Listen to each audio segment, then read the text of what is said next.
Hello cravers! May cravings ba kayo for something rich, savory, at may konting only rice vibes? Today, let's cook the ultimate comfort food. Buto-butong adobo. Malasa na at mura pa. Ayan, ang bida natin today ay pork bones or buto-buto. Juicy, meaty, at perfect pang adobo. Kung malalaki pa ang hiwa, hatiin lang natin para mas madaling maluto at mas maraming surface area for that flavorful sarsa. Now, hugasan natin ng maigi ang buto-buto. Alisin ang dugo at anumang dumi. Pwede mo ring i-plunge saglit para sure na linis. Clean bones, clean flavors mga ka-cravers. Alright cravers, hindi na tayo maglalagay ng mantika. Kasi yung buto-buto na may balat, maglalabas na ng sarili niyang mantika habang niluluto. Ilagay lang sa mainit na kawali at hayaan nating mag-brown ng dahan-dahan. Ito ang isa sa pinaka-importante na steps. Kasi habang priniprito siya sa sarili niyang taba, lumalabas ang natural na linamnam ng karne at balat. Nagkakaroon ng deeper flavor at yung konting crispy texture sa labas, yan ang nagbibigay ng extra sarap sa bawat kagat.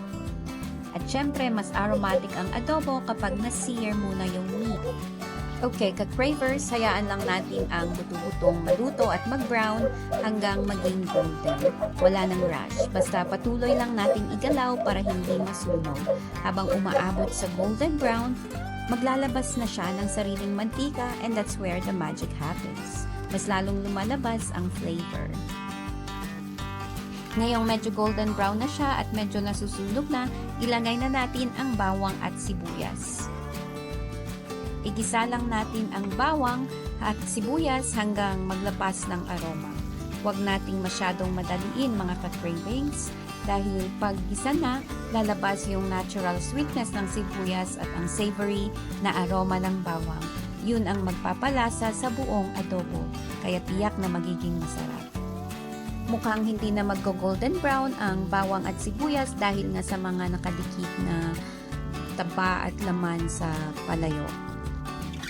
Pero I think well sauteed pa rin siya dahil sobra na ang kanyang bango, kaya i-mix lang natin sila ng maigi para magtagpo ang mga flavors. Huwag kalimutan na ang bawat halo ay magdadala ng extra sarap. Siguraduhin na may proper time ang pagkakablend ng bawang, sibuyas at buto-buto sa apoy bago ilagay ang ibang ingredients. Ilagay na natin ang pamintang buo, dahon ng laurel at syempre ang soy sauce. Ang pamintang buo at laurel ang magdadala ng deep aroma at extra kick sa adobo, habang ang soy sauce ay magbibigay ng salty, savory base sa ating sauce. Haluin lang ng maigi para magsama ang mga flavors at hayaan natin itong magsimulang magluto ng dahan-dahan. Ngayon, lagyan na natin ng suka. Gumamit ako ng Ilocos vinegar dahil may distinct flavor siya na perfect sa adobo. Huwag agad haluin cravers, hayaan lang muna nating magluto ang suka sa mahinang apoy for a few minutes. Ngayon, lagyan na natin ng tubig, haluin lang ng konti, tapos takpan at hayaang maluto sa mababang apoy for hours. Let it simmer until mag-reduce ang tubig at maging malambot na ang mga buto-buto. Ganito natin makukuha yung tender na meat at rich na sauce na perfect sa bawat kagat.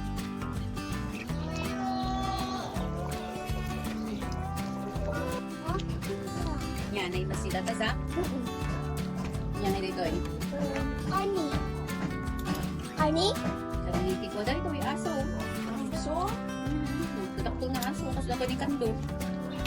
Kita man ni Kando, baka isunadan mo ito. Baka. Hindi mag-utsipan na. Hindi tukod na.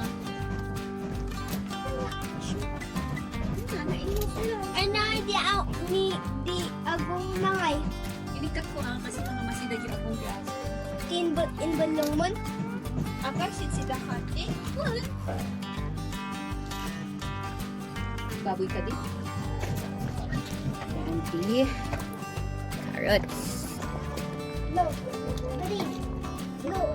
blue, white, blue, blue, blue, blue, green, white, yellow, green, color, orange, red, orange, light, light, orange. Dito may bato. Red. Nailagay na ang carrots at potatoes. Hayaan lang silang maluto habang unti-unting lumalapot ang sauce. Hindi na kailangan ng asukal dahil may tamis na ang carrots. Tamang-tama na ang luto ng pata adobo. Malambot na malambot ang pork, halos nahuhulog na sa buto at may magandang golden brown na kulay sa labas. Ang sauce ay lumapot na, makintab at may tamang-tamang timpla ng soy sauce, suka at bawang. Ang patatas at carrots ay malambot na rin, puno ng lasa ng sauce at may konting tamis. Ang amoy ay nakakagutom, surely. May halong bay leaves at peppercorns. Perfect ang combination ng alat, asim at konting tamis. Ready na siyang iserve at siguradong swak sa mainit na kanin. Maraming salamat mga cravers sa panonood. Sana nagustuhan nyo ang recipe na ito at matry nyo rin sa bahay. Huwag kalimutang i-like, i-share at mag-subscribe para sa mga mas marami pang masasarap na lutuin. Kita-kits sa susunod na video.